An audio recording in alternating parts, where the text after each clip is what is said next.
Hello students, आज के इस वीडियो में हम लेबनिज थ्योरम के बेस पे एक और इम्पॉर्टेंट न्यूमेरिकल करने जा रहे हैं, जिसमें हम ये देखेंगे कि अगर हमें nth ऑर्डर डेरिवेटिव पूछा गया हो e की power x into sine x का, तो वो कैसे हम सॉल्व कर सकेंगे।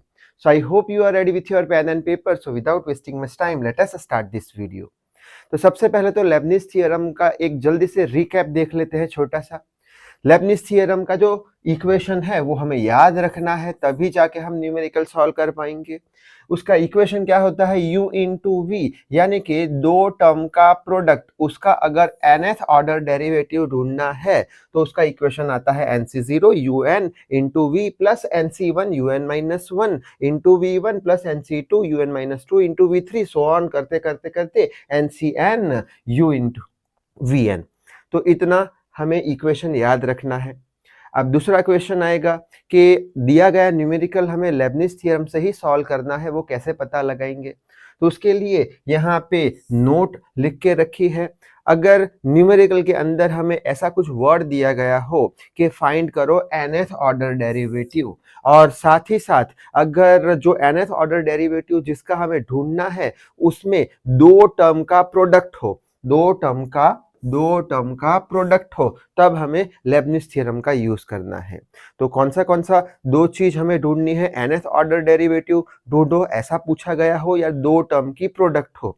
तो दो टर्म की प्रोडक्ट यानी क्या, जैसे कि हो गया x square into cos x, ठीक है। ये क्या हो गया हमारा दो टर्म का प्रोडक्ट, एक ये टर्म हो गई, एक दूसरी ये वाली टर्म हो गई। इसका nth ऑर्डर डेरिवेटिव ढूंढना है तो हम लेबनिज थ्योरम का यूज करेंगे।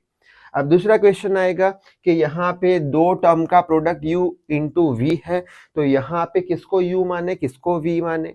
तो उसके लिए सेकंड नोट को हम रेफर करेंगे।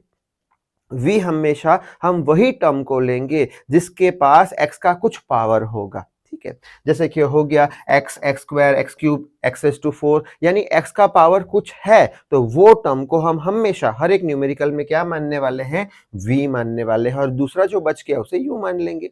तो यहाँ पे हम किसे v मानेंगे, x का पावर x स्क्वायर है यानी x का पावर में है, तो इसे v मान लिया, इसे u मान लिया। तो आई होप इतनी बात हमें समझ में आ गई होगी। दूसरी एक इंपॉर्टेंट बात, हर एक न्यूमेरिकल में ये जो वैल्यू है nc0, nc1, nc2, nc3, nc4 करते करते ncn, ये सारी वैल्यूज हमें याद रखनी है। तो यहाँ पे मैंने वैल्यूज लिख के रखी है। nc0 कितना होगा, हमेशा 1, nc1 होगा n, nc2 होगा n minus one divide by 2 factorial यानी 2 इंटू 1 कितना हो जाएगा 2, nc3 ऐसे ही n minus one n minus two 3 factorial यानी 3 इंटू 2 इंटू 1 कितना 6, ऐसे ही nc4 भी निकाल सकते हैं। एक यहाँ पे बढ़ा देना, nc3 कर देना, नीचे 4 फैक्टोरियल लगा देना, और अंत में ncn है तो उसका वैल्यू होगा 1। तो इतनी बात अगर समझ में आ जाती है हमें, तो हम ये लेबनिज थ्योरम के कोई भी न्यूमेरिकल को बड़ी ही आसानी से सॉल्व कर पाएंगे। तो अब न्यूमेरिकल देख लेते हैं तो और अच्छे से हमें आइडिया आ जाए। तो न्यूमेरिकल स्टार्ट करते हैं। सब लिखा हुआ है, find nth order derivative of y is equals to e raise to x into sine x। इसका क्या ढूंढना है, nth ऑर्डर डेरिवेटिव। किसका nth ऑर्डर डेरिवेटिव ढूंढना है, दो टर्म के प्रोडक्ट का, एक टर्म ये हो गई दूसरी टर्म ये हो गई, दोनों टर्म के प्रोडक्ट का nth ऑर्डर डेरिवेटिव ढूंढना है, यानी कि लेबनिज थ्योरम का यूज करना है। तो लेबनिज थ्योरम का हम इक्वेशन लिख देंगे जो पहले देखा हमने, u into V of nth order is equal to nc0 un v करते करते करते ncn u इंटू vn। इसको हम नाम देते हैं इक्वेशन 1। अब हमेशा हर एक न्यूमेरिकल में इक्वेशन लिखने के बाद हमें ये सोचना है कि ये इक्वेशन के अंदर कौन सी टर्म के वैल्यू नहीं है हमारे पास। तो सबसे पहले तो nc0 का वैल्यू मालूम है हमें 1 है, ठीक है। nc1 का वैल्यू भी हमें मालूम है n है, तो रख देंगे। nc2 का वैल्यू भी हमें मालूम है, nc2 का n माइनस वन 2 फैक्टोरियल यानी 2 इंटू 1 2 हो गया, ठीक है। ऐसे ही nc3 का वैल्यू भी मालूम है हमें, क्या होगा nc3 का वैल्यू, यहाँ पे लिख लो nc3 का n minus one n minus two divided by क्या होगा 3 फैक्टोरियल, ठीक है। अच्छा, बाद में ncn का वैल्यू भी हमें पता है कितना हो जाएगा, 1 हो जाएगा। तो इतनी वैल्यू तो हमारे पास है। अब कौन सी वैल्यू नहीं है वो हम ढूंढ लेंगे। तो सबसे पहले तो यहाँ पे u इंटू वी है, तो हमें डिसाइड करना पड़ेगा कि कौन सा टर्म u माने और कौन सा टर्म v माने। तो u कौन सा टर्म हमें मानना है, अभी हमने देख लिया। जिसके पास v कौन सा टर्म मानना है हमें, जिसके पास x का कुछ पावर हो उसे v मान लेंगे। तो यहाँ पे देख सकते हैं e रेस टू एक्स है, यानी x के पावर में कुछ है नहीं, ये तो e के पावर में है। यहाँ पे साइन x, x के पावर में कुछ है, हाँ 1 है, यानी कि x के पावर में कुछ है, तो ये वाला टर्म हम क्या मान लेंगे, v मान लेंगे, और ये वाला टर्म u मान लेंगे। v कौन सा मानना है, x के पावर वाला, ये वाला x के पावर वाला है नहीं, e के पावर वाला है, ठीक है।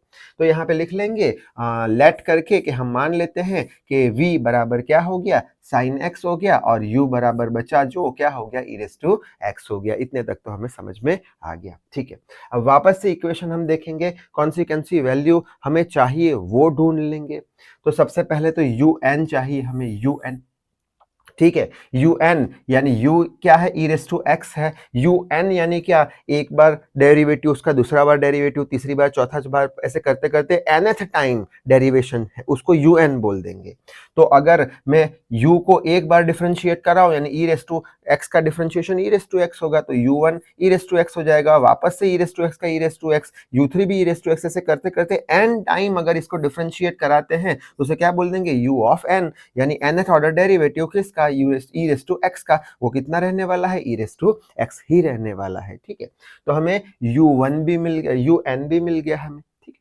अच्छा, बाद में हमें क्या चाहिए, un हो गया। अब यहाँ पे देख लेते हैं un-1, तो un-1 कितना होगा, यहाँ पे लिख लेंगे un-1। अब u1 u2 u3 सारे के सारे एक ही है, e रेस टू x ही आ रहे हैं, तो un-1 भी कितना हो जाएगा, e रेस टू x हो जाएगा। तो un-1 भी e रेस टू x हो जाएगा, un-2 भी e रेस टू x हो जाएगा, un-3 भी e रेस टू x हो जाएगा, और करते करते करते un कितना होगा, वो भी e रेस टू x हो जाएगा। शायद से बात समझ में आ रही होगी, ठीक है।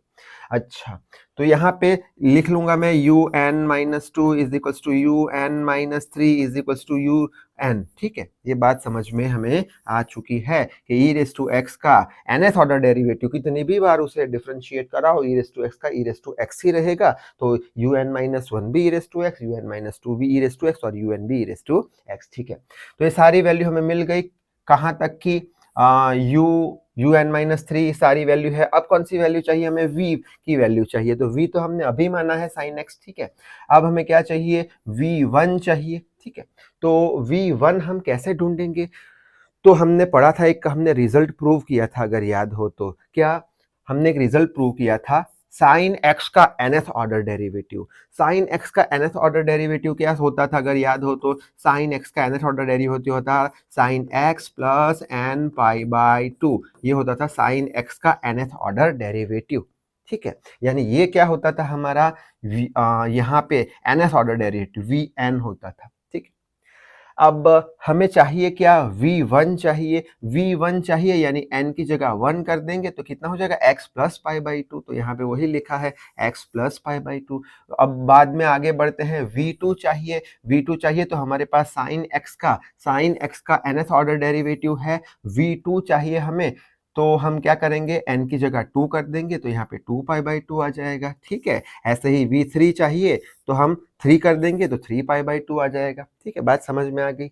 ये हमारा क्या था, साइन x का nth ऑर्डर डेरिवेटिव। इसमें अगर v1 चाहिए, x n की जगह 1 कर दो तो पाई बाई 2 आ जाएगा, v2 चाहिए n की जगह 2 कर दो, फिर v3 चाहिए n की जगह 3 कर दो, v4 चाहिए n की जगह 4 कर दो, ठीक है।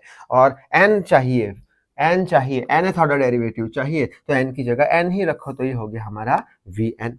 बस ये सारी वैल्यूज हम किस में रख देंगे, इक्वेशन 1 में रख देंगे, और हमें फाइनल आंसर मिल जाएगा। अब कैसे रखेंगे देख लेते हैं। सबसे पहले तो u into V into N हो गया हमारा। NC0 का वैल्यू कितना है, 1 है, तो यहाँ पे 1 यानी कुछ वैल्यू लिखा नहीं हमने, ठीक है। बाद में क्या है, nth ऑर्डर डेरिवेटिव u का nth ऑर्डर डेरिवेटिव e की पावर x, तो ये e की पावर x आ गया, ठीक है। बाद में v क्या माना था, साइन x, तो साइन x लिख लिया। बाद में प्लस का साइन, तो प्लस का साइन लगा दिया। बाद में NC1 कितना होता है, NC1 n के बराबर, तो n लिख लिया। बाद में क्या है हमारा un-1, यानी ये u तो e रेस टू x ही रहने वाले हैं, क्योंकि e रेस टू x का हमेशा e रेस टू x होगा, n टाइम्स करोगे तो भी। तो ये हो गया हमारा e raise to x into v1 कहाँ गया, ये रहा हमारा v1 sine x plus pi by 2, sine x plus pi by 2, ठीक है। प्लस का साइन लगा दिया। NC2 अभी हमने देखा n-1 in divided by 2 factorial लिख लिया। बाद में आता है un-2 यानी e रेज़ टू x का e रेज़ टू x ही रहने वाला है, कितना भी हम इसको डिफरेंशिएट करा दे तो e रेज़ टू x आ गया।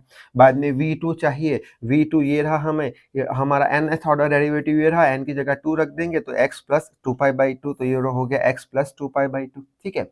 फिर हम प्लस का साइन लगा देंगे। बाद में nc3 का वैल्यू क्या होता है n-1 n-2 3 फैक्टोरियल, तो ये हो गया हमारा nc3। un-3 कितना होगा, u का टर्म है e रेज़ टू x ही रहेगा तो e रेज़ टू x आ गया।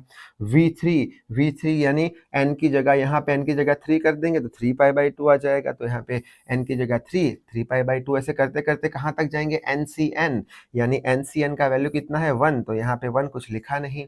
और साथ में क्या है u है हमारा e रेज़ टू x, तो e रेज़ टू x आ गया। बचा क्या nth ऑर्डर डेरिवेटिव v का nth ऑर्डर डेरिवेटिव अभी हमने देखा sin x का प्रूव किया था, sin x प्लस nπ/2, तो ये रहा हमारा आ चुका है, ठीक है। यहाँ तक लिखने पर हमें फुल मार्क्स मिल सकते हैं, कंफर्म नहीं बोल सकते, तो इसको थोड़ा सा और अच्छे वे में लिखेंगे जिससे करके हमें फुल मार्क्स मिल जाएंगे।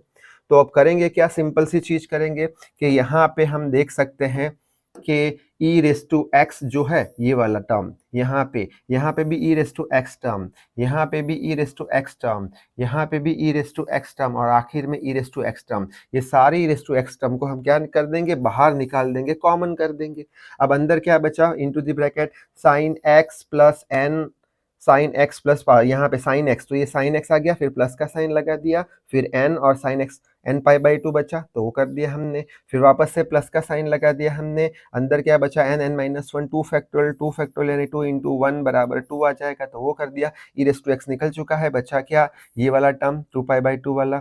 बाद में यहाँ पे n-1 ये 3 फैक्टोरियल क्या होता है, 3 × 2 × 1 तो कितना हो जाएगा, 6 हो जाएगा, तो 6 कर दिया, e रेज़ टू x को बाहर निकाल दिया, बचा कौन सा टर्म, ये वाला टर्म लिख लिया।